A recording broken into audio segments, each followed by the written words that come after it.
Atención transgénicos, organismos modificados genéticamente, porque hay novedades.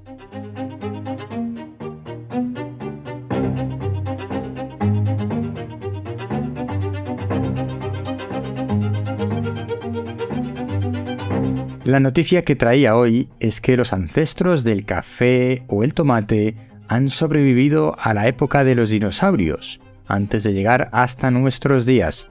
Esto me llamó la atención y me pareció interesante hablar de que todas las especies vegetales que comemos hoy en día, tanto frutas como verduras, en realidad la mayor parte de ellas provienen de cruces y de selección artificial realizada por el hombre, por injertos en el caso de las frutas, de tal manera que no son plantas silvestres que nos hemos encontrado y hemos aprovechado, sino que hemos cruzado y hemos seleccionado para obtener las mejores características, el mejor rendimiento o el producto, la verdura, la fruta más interesante.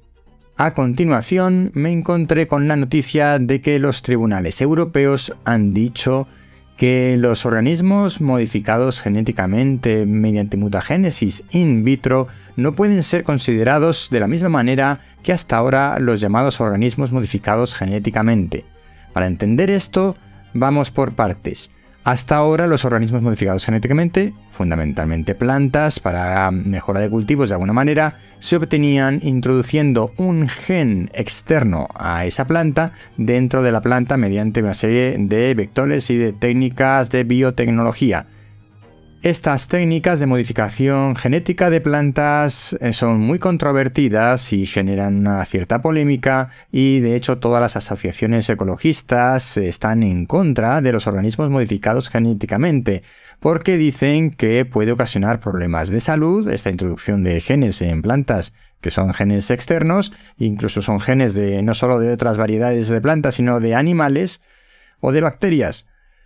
Y también que pueden ocasionar problemas en los ecosistemas porque estos nuevos genes se pueden trasladar a especies silvestres y provocar una expansión, una dispersión que no sabemos cuáles son sus consecuencias. La realidad es que a día de hoy desconocemos si hay algún efecto nocivo en este sentido en las especies, organismos modificados genéticamente que han sido aprobados para su cultivo y comercialización. Porque hay que decir que esto está regulado de manera estricta y hay que demostrar que el organismo modificado genéticamente no es nocivo ni para el ambiente ni para el consumo humano.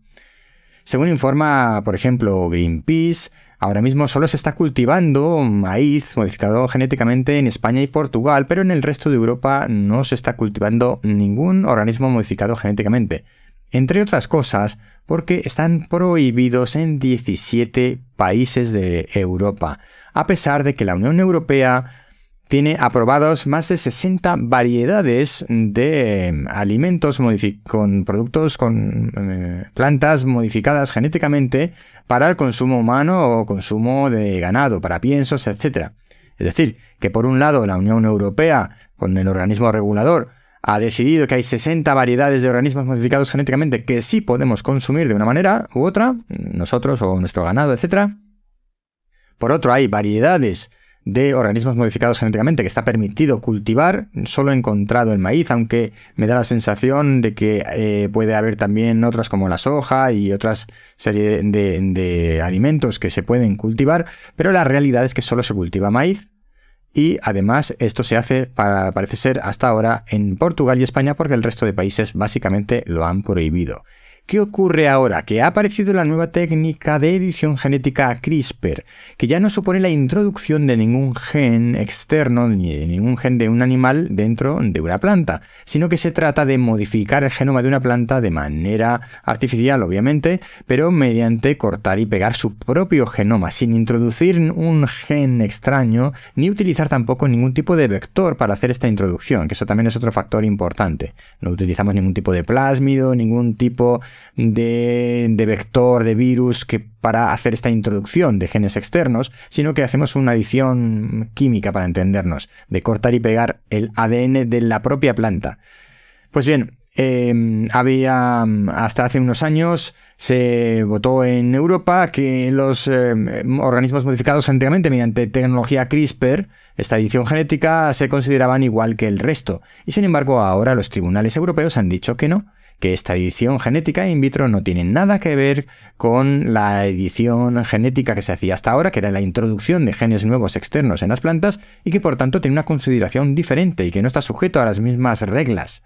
Esto abre ahora mismo un vacío legal enorme, porque no hay nada legislado sobre cómo considerar estos organismos modificados genéticamente que sea por edición genética mediante tecnologías CRISPR de cortar y pegar el ADN de la propia planta. Es muy relevante esto para el futuro de Europa y el futuro del mundo, porque hasta ahora, salvo el caso del maíz y alguna otra variedad vegetal, hay pocos beneficios reales demostrados en el uso de organismos modificados genéticamente. En el caso del maíz, pues sí, pues mayor resistencia a la sequía o mayor resistencia a las plagas. También hay por ahí arroz modificado genéticamente que se cultiva en Asia. También un poco con esta idea de que sean más resistentes a plagas o más resistentes a determinados plaguicidas o resistentes a sequías o a exceso de agua, etc. Suele ir por ahí para conseguir una mayor cosecha con menor riesgo de que se estropee por alguna de estas circunstancias. Luego está la parte de convertir un alimento en un proveedor de nutrientes o vitaminas especiales para nosotros. También hay un arroz por ahí que contiene alguna sustancia que le viene bien a poblaciones asiáticas que tienen carencia de ella, alguna vitamina. Habría que entrar en profundidad en qué es lo que hay a lo largo del mundo y yo lo desconozco y no he investigado con esa profundidad. El caso es que ahora mismo los beneficios, pues salvo para algunas cuestiones muy particulares, como estos casos que estoy comentando, del maíz más resistente o del arroz con algún nutriente especial, alguna vitamina especial, pues pocos más beneficios tenemos hasta ahora. Pero se abre un gran campo de trabajo para convertir los alimentos en superalimentos de manera ciertamente artificial, modificando el genoma de estas plantas, lo que no quiere decir que eso sea intrínsecamente malo. Aquí el problema que tenemos de discusión y de polémica es que las agrupaciones ecologistas y una gran parte de la población consideran los organismos modificados genéticamente como algo intrínsecamente malo, conceptualmente negativo y perjudicial, aunque no se ha demostrado que lo sea. Hay una serie de garantías o de intentos de garantizar que estos organismos modificados genéticamente no nos van a perjudicar ni a nosotros ni al medio ambiente, aunque es verdad que a largo plazo pues no se puede llegar a demostrar porque no ha habido plazo suficiente para ver si pasa algo negativo. Pero la realidad es que con la nueva edición genética se abre un nuevo campo en el que ahora vamos a poder modificar plantas sin necesidad de introducir genes extraños. Es decir, lo que hemos estado haciendo toda la vida, toda la historia de la humanidad, que es la selección de plantas para la alimentación, injertos frutales, etc., ahora lo vamos a poder hacer a nivel celular, a nivel micro en vez de a nivel macro. En principio, esta es la única diferencia que podemos encontrar ahora con las nuevas tecnologías de edición genética, y por tanto tiene sentido que eso no se considere un organismo modificado genéticamente de acuerdo a la concepción actual de OMG, que implica la introducción de genes extraños y de una manera también muy particular y muy especial. Así que plantémonos ahora, hay nuevas tecnologías que permiten la modificación de plantas que puede ser beneficioso para nosotros, puede ser beneficioso para la producción de alimentos, puede ser beneficioso para los ecosistemas y no tiene por qué ser perjudicial para nadie ni para nada. Replanteémonos esta oposición a todo lo transgénico por concepto. Habrá que diferenciar los riesgos entre unas tecnologías y otras. Hasta aquí el episodio de hoy del 10º Hombre. Recuerda suscribirte si no lo has hecho todavía. Si estás en YouTube, dale a la campanita.